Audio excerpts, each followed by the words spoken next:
Hello aspirants, आज हम UPSC prelims 2025 की स्ट्रैटेजी डिस्कस करेंगे। ओके, सो इसके लिए मैंने कुछ पॉइंटर्स बनाए हैं और ये आपको सबको अपनी स्ट्रैटेजी में इंक्लूड करने हैं अगर आप यूपीएससी प्रीलिम्स 2025 क्लियर करना चाहते हो। ओके, तो इसमें सबसे पहले है कि आपको बैलेंस्ड अप्रोच रखनी है। तो बैलेंस्ड का मतलब क्या हो गया कि आपको, क्योंकि प्रीलिम्स के अंदर 2 पेपर होते हैं और जो सेकेंड पेपर होता है वो सीसैट का होता है, बच्चे उसको बहुत लाइटली लेते हैं और जिसकी वजह से उनका प्रीलिम्स क्वालिफाई नहीं हो पाता है। तो ऐसा इवन मेरे साथ भी हुआ था। मेरा जो पेपर 1 था वो बहुत अच्छा गया था और पेपर 2 के अंदर मैं 1 नंबर से रह गई थी। तो और उस दिन मुझे बहुत दुख हुआ था कि काश मैंने अपना सीसैट के ऊपर मैंने थोड़ा सा और टाइम दिया होता। तो इसलिए आपको जो है बैलेंस्ड अप्रोच रखनी है। ये नहीं है सिर्फ आप अपनी जो है जीएस की सब्जेक्ट्स को ही अच्छे से टाइम दे रहे हो, आपको डेली 1 आवर सीसैट की प्रैक्टिस करनी है। और उसके लिए भी मैं एक अलग से स्ट्रैटेजी बताऊंगी। जिन बच्चों को ये फोबिया होता है कि सीसैट अब बहुत मतलब इन दिनों में बहुत ज़्यादा टफ आ रहा है, तो हम किस तरह से क्वालिफाई करें, तो ये बहुत ईजी है। इसमें आपको एक स्मार्ट स्ट्रैटेजी की ज़रूरत होती है, साथ में हार्डवर्क तो करना ही होता है, पर बिना स्ट्रैटेजी के हार्डवर्क का कोई भी वैल्यू नहीं रहती है। ओके, और सेकंड क्या है कि आपको टारगेट करने हैं लो हैंगिंग फ्रूट्स। अब इसका मतलब क्या है, देखो यूपीएससी में 100 क्वेश्चन आते हैं, ठीक है। अब उन्होंने बोला है कि भाई देखो, अगर आप पेपर सेकंड जो सीसैट होता है उसके अंदर अगर आप 40 to 45 क्वेश्चन ठीक कर देते हो तो आप उसमें बिल्कुल सेफ़ हो जाओगे। और जो पेपर 1 होता है उसके अंदर यूपीएससी ये नहीं बोलता कि आपको 100 के 100 क्वेश्चन सही करने हों, नहीं। इवन आपने अगर 50% क्वेश्चन जो है मतलब नेगेटिव मार्क्स हटा के, मतलब अगर आपने इतने क्वेश्चन ठीक करे हैं, इवन अगर आप 60 to 65 क्वेश्चन बिल्कुल ठीक कर रहे हो और उसके अलावा 20 क्वेश्चन अगर आप गलत भी कर रहे हो तो भी आप क्वालिफाई हो जाओगे। तो आपको सिर्फ क्या है, एक्यूरेसी ये नहीं है कि आपको 100 में से 100 क्वेश्चन ठीक करने हैं, आपको जो पेपर के इजी क्वेश्चंस हैं उनको टारगेट करना है। अब वो कोई भी सब्जेक्ट है, कोई भी टॉपिक है, तो आपको उनको टारगेट करना है, ना कि बहुत टफ क्वेश्चंस को। अब जैसे कि देखो, अब लक्ष्मीकांत हर कोई पढ़ता है, ठीक है, स्पेक्ट्रम हर कोई पढ़ता है। अब इसमें से यूपीएससी टफ क्वेश्चंस भी पूछती है और यूपीएससी इजी क्वेश्चंस भी पूछती है। अब फॉर एग्जांपल बहुत सारे बच्चे होते हैं जो कि इन्वायरमेंट को नेग्लेक्ट कर देते हैं, साइंस एंड टेक को नेग्लेक्ट कर देते हैं, एंशिएंट इंडिया, मेडिवल इंडिया, इनको नेग्लेक्ट कर देते हैं। और इनसे यूपीएससी बहुत इजी क्वेश्चन पूछता है कि अगर किसी बच्चे ने सिर्फ 1 या 2 रीडिंग भी लगाई होती हैं तो वो उन इजी क्वेश्चंस को सही कर देता है। तो यहाँ पे आपको क्या करना है, जितने भी इजी क्वेश्चंस हैं आपको वो सारे क्वेश्चन ठीक करने हैं। सबसे पहला टारगेट यही है कि आपको जितने भी लो हैंगिंग फ्रूट्स हैं उनको आपको टारगेट करना है और वो सारे क्वेश्चन सही होने चाहिए। अब जो टफ़ क्वेश्चंस होते हैं उसमें आता है गैस वर्क। ओके, वो भी मैं आपको बताऊंगी अभी कि किस तरह से हमें गैस वर्क करना है। फिर उसके बाद आपको कवर करना है ईच एंड एवरी सब्जेक्ट। देखो ये बहुत इंपॉर्टेंट है। बच्चे क्या करते हैं कि प्रीलिम्स के पहले सोचते हैं कि हम बहुत अच्छा गैस वर्क हमने जो है प्रैक्टिस कर लिया है, अब कोई भी क्वेश्चन आएगा तो हम इसको ठीक कर देंगे या हम इसमें तुक्के मार देंगे, पर ऐसा नहीं होता है। जो भी सब्जेक्ट मैटर के जितने भी क्वेश्चंस आते हैं वो आपके सही होने चाहिए। अब अगर कोई बुक का नाम उन्होंने पूछ लिया और उसके ऑथर का नाम पूछ लिया, या फिर उन्होंने कोई ऐसा अवार्ड पूछ लिया, तो उसमें आप कोई गैस वर्क नहीं कर सकते। या तो वो आपको आता होगा या वो आपको नहीं आता होगा, ठीक है, उसमें कोई गैस वर्क नहीं चलता है। फॉर एग्ज़ाम्पल अगर जो है उन्होंने कोई ऐसी टर्म है मेडिवल की पूछ ली, अगर आपने पढ़ी है तो ही आप उसको सही कर सकते हो। बहुत रेयर चांस है कि आप उसके अंदर जो है क्या कर सकते हो, गैस वर्क लगा सकते हो। तो इसलिए जो है क्या है, जो भी सब्जेक्ट्स हैं वो आपको बहुत अच्छे से कर लेने हैं कि भाई सब्जेक्ट के क्वेश्चन हमारे गलत नहीं होने चाहिए। फिर उसके बाद क्या है, अब बहुत सारे बच्चों को ये डाउट होता है कि हम जो है क्या करते हैं, भाई हमने 15 डेज़ पहले ही कोई सब्जेक्ट पढ़ा, फॉर एग्ज़ाम्पल हमने इकनॉमी पढ़ ली 15 डेज़ पहले। अब 15 डेज़ के बाद वो क्या होता है, वो धीरे धीरे वो जो रिटेनिंग पावर होती है वो कम हो जाती है। तो भाई हम उसको किस तरीके से जो है ठीक करें कि हम उसको रिटेन कर पाए लॉन्ग टर्म के लिए।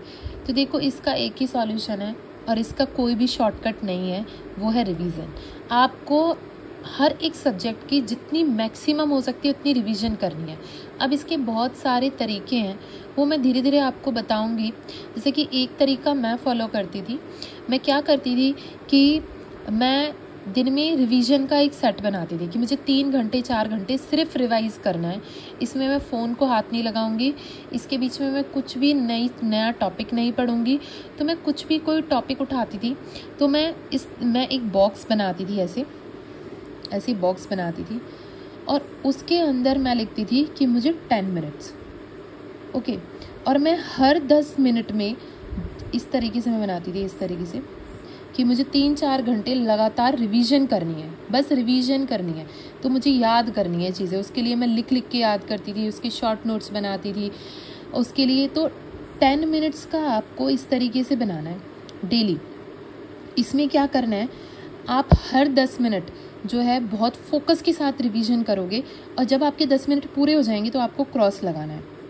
फिर आपको दोबारा नेक्स्ट मतलब उसके आगे जैसे जैसे बढ़ते जाओगे तो उतने ही क्रॉस आपको लगाने हैं, ठीक है। फॉर एग्जांपल अगर मैंने 3 क्रॉस लगाई तो इसका मतलब मैंने आधे घंटे रिवीजन करी है, ठीक है। अब धीरे धीरे क्या करना है कि आपको यहाँ पे लिखना है कि मेरा डे 1 का है, ठीक। आपको देखना है मैंने आज सिर्फ आधे घंटे रिवीजन करी है। फिर उसके बाद क्या बनाओगे, आप इस तरीके से डे 2 का बनाओगे। उसमें आप देखोगे कि उसने सिर्फ 1 घंटे ही आपने रिवीजन करी है। तो आपको क्या है, इस तरीके से आपको बनाना है और इसमें आप मेजर करो कि आपने दिन में कितने घंटे रिवीजन करी है और इसको आपको टाइम को मैक्सिमम करते जाना है, ठीक है। बिकॉज आपको टॉपिक याद करने का कोई शॉर्टकट नहीं है कि आप कोई वीडियो देख लोगे तो याद हो जाएगा, ऐसा कुछ भी नहीं है। आपको सिर्फ रिवीजन करनी है। अब वो रिवीजन के लिए आप ऐसा कर सकते हो, कोई लक्ष्मीकांत का कोई चैप्टर है वो आपने रीड करके उसके शॉर्ट नोट्स बना लिए। शॉर्ट नोट्स लाइक प्रियम्बल को आपको सिर्फ 1 पेज के अंदर लिख लिया है तो उसी को आप बार बार रिवाइज़ कर रहे हो, या किसी ने स्पेक्ट्रम के जो है शॉर्ट नोट्स बनाए हैं उनको आप बार बार रिवाइज़ कर रहे हो। तो इस तरह से बस इसका रिवीजन ही एक जो है इसका सॉल्यूशन है, इसका सॉल्यूशन कुछ भी नहीं है। और फिर उसके बाद जो है क्या करना है, बहुत सारे लोग होते हैं एक मैंने अटैम्प्ट दिया था यही 24 वाला, इसमें मैंने करंट अफेयर्स बिल्कुल नहीं पढ़े थे टू बी वेरी ऑनेस्ट, क्योंकि मेरे पास टाइम नहीं था। तो मैंने करंट अफेयर्स बिल्कुल भी नहीं पढ़े थे, पर मैंने ये वाला प्रीलिम्स क्लियर करा था, ठीक है। हालांकि मेरा मार्जिन वो अभी मेरा जब रिज़ल्ट आ जाएगा जिसमें मेरी फाइनल मार्क्स होंगे वो उससे पता चल जाएंगे, पर हाँ मेरे बहुत ज़्यादा कट ऑफ से बहुत ही ज़्यादा हाई मार्क्स नहीं थे। जैसे बच्चे बोलते हैं हमारे 120 प्लस थे, इतने मार्क्स नहीं थे मेरे। तो ये जो है क्या है, ये आपको टॉपिक छोड़ना नहीं है। क्यों, कभी कभी बच्चे क्या होते हैं सिर्फ 1 या 2 नंबर से रह जाते हैं। और करंट अफेयर्स को अगर आप पढ़ लोगे तो इसमें से ऐसे क्वेश्चंस आते हैं जो कि क्या होते हैं नॉर्मली सबको पता होते हैं, इजी क्वेश्चंस आते हैं। आपको इस चीज़ को निगलेक्ट नहीं करना है और इसको ओवर फोकस नहीं करना है। बच्चे क्या करते हैं पूरे दिन करंट अफेयर पढ़ते हैं, वो भी सही नहीं है। आपको पूरे दिन करंट अफेयर भी नहीं पढ़ना है। आपको क्या करना है, सिर्फ जो है मिनिमम करंट अफेयर्स पढ़ने हैं जो कि सबको पता है, बस इतने करंट अफेयर आपको पढ़ने हैं। और लास्ट 1 ईयर का पढ़ना है आपको, और इसमें भी आपको फोकस करना है कि मार्च, अप्रैल और मई, और हो सकता है तो फरवरी और जनवरी का भी, इसको नहीं छोड़ना है आपको। अगर आपके पास बिल्कुल भी टाइम नहीं है, आप वर्किंग हो या फिर आप मैरिड हो, आपके बच्चे भी हैं और आप यूपीएससी की तैयारी कर रहे हो, या फिर आप स्टूडेंट भी हो और कॉलेज के साथ साथ आप तैयारी कर रहे हो, तो इसमें क्या है, इन मंथ के करंट अफेयर्स को आपको नहीं छोड़ना है, ठीक है। कभी कभी क्या होता है, यूपीएससी का जो पेपर होता है उसे 10 दिन पहले वाला करंट अफेयर भी आ जाता है, 20 दिन पहले वाला करंट अफेयर भी आ जाता है, जो कि बहुत ज़्यादा न्यूज़ में था। तो मार्च और अप्रैल का जो करंट अफेयर है वो तो बिल्कुल अच्छे से करना है, यहाँ से क्वेश्चन आते हैं और ये आपको प्रीलिम्स में नहीं मेंस में भी हेल्पफुल होगा, ओके। अब इसमें नेक्स्ट है कि आपको PYQ एनालाइज करने हैं। देखो कुछ टॉपिक्स होते हैं जो कि यूपीएससी बार बार रिपीट करते हैं, जैसे कि सबको पता है प्रेसिडेंट हो गया, स्पीकर हो गया, ये जो है बार बार यूपीएससी पॉलिटी में रिपीट करता है, ठीक है। ज्योग्राफी के अंदर बहुत सारे टॉपिक्स हैं जो बार बार सेम टॉपिक को वो अदल बदल के पूछता रहता है। मैं आपको दिखाऊंगी इसके एग्जांपल्स कि वही क्वेश्चन 2-3 साल पहले आया था और 2-3 साल बाद जो है वही क्वेश्चन घुमा के पूछा था, डायरेक्ट नहीं पर घुमा के पूछा था। जिसने वो टॉपिक और कॉन्सेप्ट अच्छे से कर लिया होगा तो उसका वो टॉपिक भी ठीक हो गया होगा, वो क्वेश्चन भी उसका सही हुआ होगा। तो इसमें आपको PYQ एनालाइज करने हैं कि कौन सा टॉपिक यूपीएससी बार बार पूछता है। उसके लिए आपको अलग से एक लिस्ट बनानी है और उन टॉपिक्स पे आपको बहुत अच्छी कमांड बनानी है, उनके क्वेश्चंस गलत नहीं करने हैं, ठीक है, पहला। और दूसरा इसके अंदर क्या होता है, एक तो होते हैं कि टॉपिक रिपीट होता है, ठीक, और एक इसमें क्या होता है कि वो जैसे हम नॉर्मल सब्जेक्ट के जो टॉपिक होते हैं, और एक इसके अंदर क्या होता है कि यूपीएससी आजकल बहुत अटपटे से क्वेश्चन पूछते हैं, लाइक जैसे कि जो अनकन्वेंशनल क्वेश्चन है जो हमने नहीं पढ़े हैं। जैसे कि जेल वाला एक क्वेश्चन आया था, आपको पता होगा, लॉकअप और जेल वाला क्वेश्चन आया था, ये कभी किसी ने नहीं पढ़ा है, ठीक है। जैसे कि ट्राइफेड का क्वेश्चन आया था। अब ट्राइफेड का क्वेश्चन नॉर्मली सब नहीं पढ़ते हैं, ठीक है, वो क्योंकि वो ट्राइबल एरिया वाला, अब हमारे पॉलिटी में, हिस्ट्री में, ज्योग्राफी, इकोनॉमी, उसके अंदर हम मेजर टॉपिक्स तो पढ़ लेते हैं, पर ट्राइफेड जैसा चीज़ें जैसे हम नहीं पढ़ते हैं। NPCI हम नहीं पढ़ते हैं, तो जैसे NPCI का हम पढ़ते हैं पर इतना डेप्थ में उसको कवर नहीं करते हैं। तो इस तरह के जो टॉपिक्स हैं जो कि यूपीएससी ने एक बार पहले पूछ चुका है तो उनको बाद में भी पूछ सकता है, वो सेम। जैसे कि कोई स्पीसीज़ है, ठीक है, अब कोई अगर उन्होंने कोई बर्ड की स्पीसीज़ पहले पूछी होगी तो अगर हम उसके बारे में थोड़ी सी डेप्थ एनालिसिस अगर कर लेंगे तो ये चांसेस है कि अगर सिमिलर क्वेश्चन आता है तो हम उसको ठीक कर देंगे, ठीक है। तो ये आपको पढ़ना है। फिर उसके बाद आपको स्मार्ट गैस, अब आपको जो है क्या करना पड़ेगा, स्मार्ट गैस करना सीखना पड़ेगा, ठीक है। ये चीज़ आपको सीखनी पड़ेगी। अभी क्यों सीखनी पड़ेगी, क्योंकि और बच्चों ने सीख रखी है। अब ये है एक कंपटीशन। अब जो कंपटीशन होता है उसके अंदर क्या है, जो क्वेश्चन दूसरे बच्चे ठीक कर रहे हैं वो क्वेश्चन मेरा गलत नहीं होना चाहिए, ठीक है। तो अगर औरों का स्मार्ट गैसिंग से वो क्वेश्चन ठीक हो रहा है तो वो क्वेश्चन मेरा भी स्मार्ट गैसिंग से ही सही, पर वो ठीक होना चाहिए, क्योंकि यहाँ पे कट ऑफ बनेगी, यहाँ पे आपका कोई लॉजिक नहीं पूछेगा, ठीक है। तो जैसे कि मैं आपको एक एग्जांपल देती हूँ, और ये मैं कोई जो मैं आपको भी पेपर दिखा रही हूँ, ठीक है, ये पेपर मैंने उस टाइम पे जब मैं पेपर देने गई थी तो मैंने किस तरीके से सोचा था ये मैं आपको दिखाती हूँ, ठीक है। अब देखो ये वाला क्वेश्चन था, जैसे अब ये वाला जो क्वेश्चन था ये उस टाइम पे मीम भी बनी थी इसके ऊपर यूपीएससी की। अब जो ब्लैक पेन में है तो ये क्वेश्चन मैंने किस तरीके से ये मैंने पेपर में सॉल्व करा था, और ये रेड पेन है। आफ्टर इसके बाद ना मैंने इसको एनालाइज करा था कि मैं इसके अंदर और क्या ठीक कर सकती हूँ अगर नेक्स्ट टाइम ये आता है तो, ठीक है। अब देखो ये मैंने पढ़ा था कि गुच्ची के बारे में 3 टर्म्स दे रखे हैं कि इट इज़ अ फंगस, क्या ये फंगस है, it is grown in some Himalayan forest areas and it is commercially cultivated in the Himalayan foothills of north eastern India. Okay, अब देखो मैंने इसको किस तरीके से ठीक करा था। तो ये मुझे पता था कि गुची जो है वो क्या है, एक मशरूम था, ठीक है। ये मैंने कहीं पे मीम में देखा था, मतलब मैं ऐसे रील्स देख रही थी तो मेरे दिमाग में था कि गुची क्या है, मशरूम है, तो ये मुझे पता था। और क्योंकि मैंने एनसीईआरटी साइंस की एनसीईआरटी पढ़ी थी तो मुझे पता था कि जो मशरूम होता है वो क्या होता है, वो एक्चुअली में फंगस होता है। तो इससे मेरे को पता चल गया था कि ये मेरा ठीक है, ओके। और सेकंड जो है क्या हो गया, it grown in some Himalayan forest. अब देखो कितना बड़ा हिमालयन फॉरेस्ट एरिया है। हिमालयन फॉरेस्ट एरिया कितने सारे एरियाज़ में, मतलब कितने सारे स्टेट्स के अंदर है, कितना बड़ा एरिया कवर करते हैं। तो इसमें लिखा है सम। अब कहीं ना कहीं तो जो है ये मशरूम होता होगा, ठीक है। अब ये मैंने एक गैस वर्क करा था कि सम मतलब कहीं तो होता होगा, कोई तो ऐसा एरिया होगा जहाँ पे कहीं तो होता होगा। अब अगर ये कुछ एरिया के अंदर होता होगा, ठीक है, तो नेक्स्ट के अंदर लिखा है कि इसको कमर्शियली कल्टीवेट करा जाता है हिमालयन फुटहिल्स के अंदर, okay, and in the north eastern India. अब देखो अगर इसको इसमें लिखा था कि इसको कमर्शियली कल्टीवेट करा जाता है, अगर इसको कमर्शियली कल्टीवेट करा जाता तो ये सम एरियाज़ के अंदर नहीं होता, तो ये मैनी एरियाज़ के अंदर होता। सबसे पहले फॉर एग्जांपल जैसे कि टी है, वो कल्टीवेट करी जाती है वहाँ पे, उसकी प्लांटेशन करी जाती है, तो वो सम एरियाज़ के अंदर नहीं होती है, वो मोस्टली एरियाज़ के अंदर करी जाती है, ठीक है। तो मेरे अकॉर्डिंग या तो सेकंड ठीक होगा या फिर थर्ड ठीक होगा। इनमें से सिर्फ एक ही सही होगा, पर फंगस वाला मुझे पक्का पता था कि फंगस वाला ठीक ही है, तो मैंने यहाँ पे क्या करा था, फर्स्ट मेरा ठीक होगा ही होगा, तो फर्स्ट ठीक, और फिर उसके बाद 1 और 2 वाला ठीक हो सकता है, ठीक है, पर ये वाला कभी ठीक नहीं हो सकता, एक साथ ये दोनों चीज़ें सही नहीं हो सकती हैं। तो मैंने इससे आइडिया लगाया या तो 1 ठीक होगा या 1 और 2 ठीक होगा। तो फिर मैंने देखा कि यस, ये कुछ एरियाज़ के अंदर तो ग्रो कर सकता है, तो मैंने इसका आंसर 1 और 2 लगाया था, और ये बाद में ठीक हुआ था मेरा क्वेश्चन। मैं आपको एक और क्वेश्चन दिखाती हूँ, जैसे कि इसके अंदर है बायो रॉक टेक्नोलॉजी वाला क्वेश्चन। अब ये वाला क्वेश्चन तो मोस्टली बच्चों ने ठीक करा था कि बायो रॉक मतलब क्या हो गया। जो भी ये ब्लैक पेन से है, ये सब मैंने पेपर पे उस टाइम लिखा था जब मैं पेपर को एग्ज़ाम टाइम में सॉल्व कर रही थी। ये टेक्निक आपको भी यूज़ करनी है कि आपसे कोई भी पेपर के ऊपर पेन चलाने से कोई भी नहीं रोकेगा, और जितना आप ज़्यादा पेन चलाओगे पेपर के ऊपर, उतने ही आपकी जो है क्रिटिकल थिंकिंग वो बढ़ेगी, ठीक है, वहाँ पे क्वेश्चन गलत होने के चांसेस कम होंगे।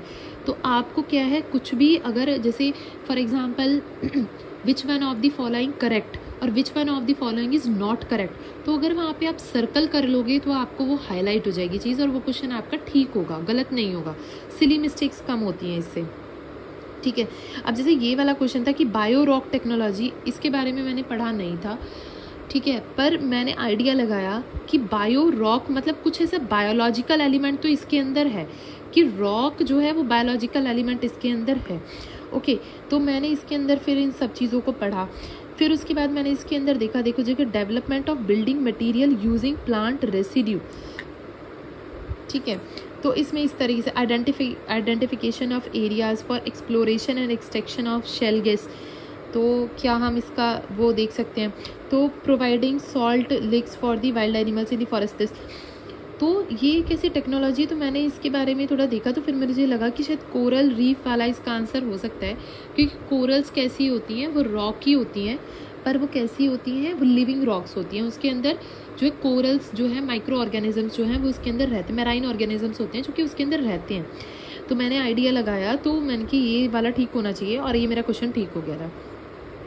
अब देखो मैं ये वाला दिखाती हूँ, इसको मैंने, ये मेरा क्वेश्चन जो है, ये मेरा क्वेश्चन वहाँ पे भी ठीक हो गया था, मैं इसमें भी कंफ्यूज थी, पर ये मेरा क्वेश्चन ठीक हो गया था। अब इसको मैं आपके साथ डिस्कस करती हूँ कि the Miyawaki method is well known for, और ये वाला क्वेश्चन था, मैंने इससे पहले नहीं पढ़ा था और मुझे पता नहीं था कि पर मैंने इसमें जो है एक रिस्क लिया कि मेरा ठीक हो सकता है। मैं आपको भी अपने पेपर के अंदर रिस्क लेना पड़ेगा अगर आपको प्रीलिम्स क्वालिफाई करना है। बिना रिस्क लिए आप प्रीलिम्स को क्वालिफाई नहीं कर पाओगे, और इसमें आपको कैलकुलेटेड रिस्क लेना है। ऐसा नहीं है आप हर क्वेश्चन में रिस्क ले रहे हो, आपको देखना है कि हाँ मैं इस क्वेश्चन में ठीक कर सकती हूँ या कर सकता हूँ।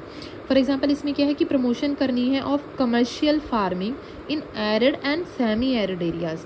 अब देखो एरिड और सेमी एरिड एरियाज़ में कमर्शियल फार्मिंग करनी है, ठीक, और ये क्या है, एक वेल नोन मेथड है, ठीक है। वेल नोन मतलब कि सभी कर रहे हैं ऐसा लोग। तो ये देखो क्या ये मेथड, क्या हम एरिड और सेमी एरिड एरियाज़ के अंदर कमर्शियल फार्मिंग जो है क्या वो कर पाए हैं अभी तक? ऐसा हम कर ही नहीं पाए हैं। अगर ऐसा कर पाए होते तो राजस्थान में इतनी ज़्यादा पॉवर्टी नहीं होती, इतनी ज़्यादा इलिटरेसी नहीं होती, ठीक है। वहाँ पे लोग जो है क्या है, वहाँ पे जो है लाइवलीहुड के कम चांसेस, मतलब लाइवलीहुड बहुत कम है। अगर ऐसा होता कि एरिड और सेमी एरिड एरियाज़ के अंदर हम कमर्शियल फार्मिंग कर पाते तो हम ये जो है साहिल रीजन जो अफ्रीका का है वहाँ पे भी इसको जो है वहाँ पे भी इसको यूज़ कर सकते थे, ठीक है, कि उन लोगों की जो है लाइवलीहुड ठीक हो जाए। पर ऐसा हम यूज़ नहीं कर पाए, तो ये नहीं हो सकता, ठीक है। हम ऐसी फार्मिंग नहीं कर सकते हैं। जो बहुत ज़्यादा एक्सट्रीम लगे या जो ऐसा लगे कि आपको कि यार ऐसा नहीं हो सकता है, तो वो आपको चूज़ नहीं करना है, ठीक है। Development of garden using genetically modified flora. अब देखो जीएम क्रॉप्स जो हैं वो क्या है, बहुत ज़्यादा डिबेटेड न्यूज़ है। वो सिर्फ इंडिया में नहीं, पूरे वर्ल्ड के अंदर बहुत ज़्यादा क्या है, डिबेटेड न्यूज़ है। तो हम जो है क्या करेंगे, ये मतलब मुझे नहीं लगा कि मैं जेनेटिकल जो जीएम फ्लोरा है उसका यूज़ करके हम गार्डन्स बनाएं, ऐसा नहीं है। वैसे ही हम जो है क्या है, नेचुरल वेजिटेशन, नेचुरल फॉरेस्ट, ठीक है, फॉरेस्ट कंजर्वेशन, इसके ऊपर हम फोकस करते हैं कि ये होना चाहिए। ऐसा नहीं है हम जीएम क्रॉप्स लाएं और उसका जो है गार्डन बना दें। इससे क्या होगा, इन्वेजिव स्पीसीज़ की जो है प्रॉब्लम बढ़ जाएगी, तो ये भी नहीं होगा। फिर उसके बाद creation of mini forest in urban areas. अब ये शायद हो सकता है कि creation of mini forest in urban areas.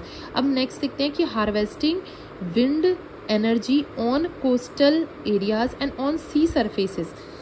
ठीक है, अब देखो ये जो है जब भी कहीं पे यूपीएससी एंड लगाता है और उसको एग्जिगरेट करता है, मतलब चीज़ों को बढ़ाने की कोशिश करता है, इसको वो खाली ये भी लिख सकते थे कि harvesting wind energy on coastal areas. ठीक है, तो सी सरफेसेस क्यों लिखा, मतलब उसको गलत बनाने के लिए लिखा होगा या खुद से बनाया होगा, मुझे ऐसा लगा, तो मैंने जो है इस पर टिक करा था। मुझे इन दोनों में डाउट था और मैंने इस पर टिक करा और मेरा आंसर ठीक हो गया था। ओके, तो इसी तरीके से आपको भी जो है क्या है, थोड़ा बहुत गैस करना पड़ेगा ताकि आप जो है कट ऑफ को क्वालिफाई कर पाएँ। ठीक है, क्योंकि यहाँ पे जो है आपको स्मार्ट स्टडी के साथ साथ क्या करना है, हार्ड वर्क तो करना ही करना है। हार्ड वर्क के बिना जो है यूपीएससी क्वालिफाई नहीं होगा, पर आपको स्ट्रैटेजी भी बहुत अच्छी बनानी होगी। ठीक है, क्योंकि ये क्या है, एक कंपटीशन है, इसमें आपकी साइड वाले लोगों से आपको बेटर होना है बस, मतलब और जो एस्पिरेंट्स हैं बस उनसे आपको बेटर होना है बस, और कुछ नहीं। फिर उसके बाद इसके अंदर देखो सी सेट को लाइटली नहीं लेना है। इवन मैंने जो एक पेपर दिया था यूपीएससी प्रीलिम्स का, जिसमें मेरा पेपर 1 बहुत अच्छा गया था और मेरे पेपर 2 के अंदर सी सेट के अंदर मैं 1 नंबर से रह गई थी। एंड वो क्यों हुआ था, क्योंकि मैं उस पेपर में बहुत ज़्यादा नर्वस हो गई थी और मेरा उसमें 1 नंबर कम आया था, जिसकी वजह से मेरा उस टाइम पे प्रीलिम्स क्वालिफाई नहीं हो पाया था। और मेरा पेपर 1 में मार्क्स बहुत अच्छे आए थे और मुझे लगा था कि मेरा पेपर हो जाएगा, पर मैं सी सेट में डर गई थी, क्योंकि मुझे लगा कि शायद, क्योंकि उस टाइम पे ये रील्स बनती थी कि भाई IITian से भी जो है सी सेट का पेपर क्वालिफाई नहीं हो रहा है, ये सब, तो मैं थोड़ा सा, मुझे लगा शायद मैं कैसे कर पाऊँगी। तो वो डर आपको नहीं रखना है। इस पेपर के लिए बहुत ज़्यादा इम्पोर्टेंट है कि आपको पॉजिटिव माइंडसेट रखना है। इसलिए मैं आपको एक चीज़ बताती हूँ कि जब भी आप पेपर देने जाएं तो उससे 1 दिन पहले आप जो है बिल्कुल फ्री रहें। आप दिन में पढ़ाई करें, पर शाम को कोशिश करें कि आप फ्री रहें। आप पढ़ाई के अलावा कुछ भी करें, ठीक है, क्योंकि आपने बहुत मेहनत करी है, पूरे 1 साल आपने मेहनत करी है, तो 4-5 घंटे कोई आपका फ्यूचर डिसाइड नहीं कर सकते हैं कि आप 4-5 घंटे में बहुत कुछ पढ़ लेंगे, पर जितना आप फ्री रहेंगे उतना आप जो है गेस वर्क अच्छा कर पाएंगे, आप स्मार्ट वर्क वहाँ पे अच्छा कर पाएंगे, आपकी क्रिटिकल थिंकिंग उतनी ही ज़्यादा अच्छी होगी। ओके, तो आपको जो है पॉजिटिव माइंडसेट के साथ जाना है पेपर के अंदर। और इवन अभी 1 महीना जो रह गया है, इसमें भी आपको पॉजिटिव माइंडसेट रखना है कि हाँ मैं जो है ये पेपर क्लियर कर सकती हूँ, ये पेपर जो है क्लियर कर सकता हूँ। तो ये माइंडसेट आपका बहुत इंपॉर्टेंट है इसमें, आपको क्वालिफाई करने के लिए। अब मैं आपको इसके साथ एक और चीज़ डिस्कस करूँगी कि जो सी सेट का पेपर होता है उसमें, अब मैंने आपको बताया था कि मैं सी सेट में 1 नंबर से रह गई थी, पर नेक्स्ट एग्ज़ाम में मैंने सी सेट पर इतना काम करा था, मैंने लास्ट के 1 और 2 मंथ के अंदर मैंने बहुत अच्छा स्कोर करा था, मैंने 100+ स्कोर करा था उसके अंदर। फिर उसके बाद मुझे डाउट नहीं हुआ कि मैं कभी सी सेट फिर आगे मेरे लिए कोई हर्डल होगा। तो इस चीज़ को अगर आप फॉलो करोगे तो आपको भी कोई प्रॉब्लम नहीं होगी। सबसे पहले ये देखना है कि ये पेपर सिर्फ क्वालिफाइंग है, ठीक है, और क्वालिफाइंग इसमें यूपीएससी आपको आपकी जो है मतलब आपकी कैपेसिटी चेक करता है कि कितना प्रेशर आप ले सकते हो। तो इसमें आपको वो बीच बीच में जो है बहुत डिफ़िकल्ट क्वेश्चन देगा, पर आपको अपने दिमाग को शांत करना है और ये सोचना है कि पेपर से क्या है, सिर्फ क्वालिफाइंग पेपर है, सिर्फ मुझे इसको क्वालिफाई करना है और कुछ नहीं है। तो मुझे सिर्फ मिनिमम जितने मार्क्स चाहिए उससे 1-2 नंबर भी ऊपर होंगे तो भी मेरा क्वालिफाई होगा, सिर्फ क्वालिफाई करना है। ओके, अब इसमें देखो, इसमें जो है सबसे पहले मैंने आपको जैसे पेपर 1 के लिए बताया था, ऐसे ही मैं पेपर 2 के लिए भी बता रही हूँ कि इसमें हमें जो है क्या है, जो इजी क्वेश्चंस हैं उनको टारगेट करना है। अब चाहे वो इंग्लिश के हैं या फिर वो मैथ्स के हैं या फिर वो रीजनिंग के हैं, वो किसी के भी इजी क्वेश्चंस होंगे उनको टारगेट करना है। तो पहले मैं क्या करती थी, मैं सिर्फ रीजनिंग और मैथ्स करके जाती थी, पर इस टाइम पे मैंने क्या करा था, मैंने जो पैसेज थे वो भी सॉल्व करे थे बहुत सारे प्रीवियस ईयर, और मैंने बहुत अच्छे से उनकी एक स्ट्रैटेजी बनाई थी कि उसमें मेरी थोड़ी एक्यूरेसी आ सके।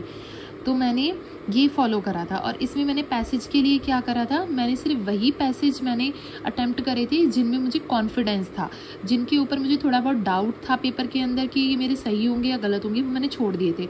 मैंने सिर्फ वही पैसेज करे थे जो मेरे को, जिन पे मुझे कॉन्फिडेंट थी, जिनको लेके कि हाँ ये मेरे ठीक होंगे। और आपको भी सिर्फ वही पैसेज करने हैं, क्योंकि इसमें जो है क्या होते हैं, गलत होने के चांसेस ज़्यादा होते हैं। मैथ्स में या तो क्वेश्चन आपका सॉल्व हो जाएगा या क्वेश्चन आपका सॉल्व नहीं होगा। तो जो क्वेश्चन आपके सॉल्व हो जाते हैं वो तुरंत सॉल्व करके आपको OMR के अंदर फिल करने हैं, और जो आपकी सॉल्व नहीं होंगे, जिनका आंसर नहीं आएगा, उनको आप जो है एक फर्स्ट ग्लांस में देखोगे कि वो सॉल्व आप कर सकते हो या नहीं कर सकते हो। अगर आप फिर उसमें सिर्फ एक ट्राई लोगे और एक ट्राई के बाद आप दूसरा ट्राई मत लेना, क्योंकि वहाँ पे फिर आपका टाइम वेस्ट हो जाएगा। तो बस एक बार उसको सॉल्व करना, अगर वो सॉल्व होता है तो ठीक, वरना उसको स्किप कर देना, फिर नेक्स्ट क्वेश्चन पे पहुँच जाना। और ऐसे ही आप रीजनिंग के लिए करोगे, जो क्वेश्चन तुरंत देखते ही सॉल्व हो रहा है या जिसको आप लगता है कि हाँ मैं इसको सॉल्व कर सकता हूँ, और इसमें आपको टाइम का बहुत ज़्यादा ध्यान रखना है। ऐसा नहीं है आप एक ही क्वेश्चन को सॉल्व करने में लगे हुए हो और आप जो है दूसरे क्वेश्चन को टाइम नहीं दे पा रहे हो। इसमें आपको अच्छे से टाइम जो है अच्छे से वो करना है। और थीम बेस्ड एनालिसिस भी आप इसके अंदर कर सकते हो। मैंने मैथ्स में यही करा था।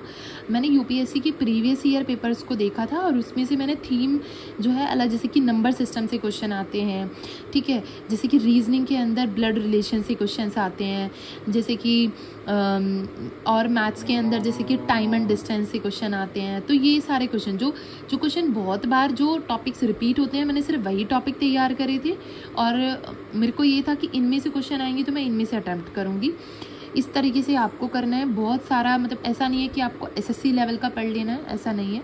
आपको सिर्फ UPSC के प्रीवियस ईयर क्वेश्चंस ही उठाने हैं और उनको बहुत अच्छे से करना है। वो टॉपिक भी आपको निकालना है, उस टॉपिक के बारे में आपको पढ़ना है अच्छे से। आपको YouTube वीडियो देख सकते हो, जो आपको सूटेबल हो आप वो देखिए और उसको सॉल्व करना है। ओके, फिर इसमें भी वही है कि आपको इजी क्वेश्चंस टारगेट करने हैं। ओके, तो मेरा तो कहना यही है कि UPSC आपकी नॉलेज चेक नहीं करता है, ठीक है। अगर वो आपकी नॉलेज चेक करता ना, तो वो प्रोफेसर्स जो होते हैं ना, जो कॉलेज में पढ़ाते हैं, वो उनको IAS बना देते हैं, ठीक है। जो PhD की डिग्री जिन्होंने ली हुई है ना, वो उनको IAS बना देते हैं। उन्होंने मिनिमम जो है एजुकेशन क्राइटेरिया रखा है कि आप सिर्फ ग्रेजुएशन करके आइए, आपको PG करने की भी ज़रूरत नहीं है, आप सिर्फ ग्रेजुएशन करके आइए, आप किसी भी फील्ड से आइए और आप यहाँ पे आके जो है एग्ज़ाम दीजिए। तो उनको आपकी नॉलेज से उनको कोई मतलब नहीं है। अगर उनको ऐसा होता तो वो साइंटिस्ट जो होते हैं उनको वो जो है UPSC में ले लेते और IAS ऑफिसर्स बना देते, पर ऐसा नहीं है। उनको नॉलेज चेक नहीं करनी होती है, उनको चेक करना होता है आपका मेंटल एप्टीट्यूड, कि आप कितना प्रेशर जो है हैंडल कर सकते हो। देखो, हार्ड वर्क तो इसमें चाहिए ही चाहिए, आपको सब्जेक्ट तो साइड में पढ़ना ही पढ़ना है, उसका कोई सब्स्टिट्यूट नहीं है। रिविजन्स तो आपको करनी ही करनी है, पर आपको मतलब सिर्फ नॉलेज के बेस पे ही पेपर क्लियर नहीं होगा। आपको एक स्ट्रैटेजी बनानी पड़ेगी, आपको प्रेशर को हैंडल किस तरीके से करना है एग्ज़ाम के अंदर वो आपको मेंटेन करना पड़ेगा। उसके लिए आप जो है मेडिटेशन कर सकते हो। मेडिटेशन नहीं करनी है, आप जो है गाने सुन सकते हो, ठीक है। म्यूज़िक सुनिए, आपको जो अच्छा लगता है, हॉबी जो आपकी हॉबी है आप वो करिए, पर अपने आप को स्ट्रेस फ्री रखिए। और इसमें आप जो है नॉलेज के साथ साथ एक जो है स्मार्ट पीपल बनिए, ठीक है, ताकि आप जो है इस पेपर को क्वालिफाई कर पाएँ। क्योंकि आप प्रीलिम्स निकाल जाओगे, अगर आपके पास नॉलेज है, ठीक है, हो सकता है आपका प्रीलिम्स क्वालिफाई हो जाए, पर मुझे तो इसमें भी डाउट है कि खाली नॉलेज के बेस पे भी प्रीलिम्स नहीं हो पाता है। अगर ऐसा होता तो लोग जो है 10-10 साल तक UPSC की तैयारी करते हैं, उसके बाद भी क्वालिफाई नहीं कर पाते हैं, और कुछ लोग होते हैं जो फर्स्ट अटैम्प्ट में निकाल जाते हैं। डिफरेंस कहाँ आता है कि वो बहुत ज़्यादा स्मार्ट लोग होते हैं, उनको पता होता है हमें कौन सा टॉपिक कितना पढ़ना है, कितनी डेप्थ तक पढ़ना है, और इसको हमें कितना तैयार करना है, कि कितनी मुझे इसको रिवीजन देनी है। ओके, सो बस आज के लिए इतना ही, और होपफुल जो भी इस वीडियो को देखे उन सब का UPSC प्रीलिम्स का पेपर क्वालिफाई हो। तो मेरी तरफ से बेस्ट ऑफ लक है आप सबको।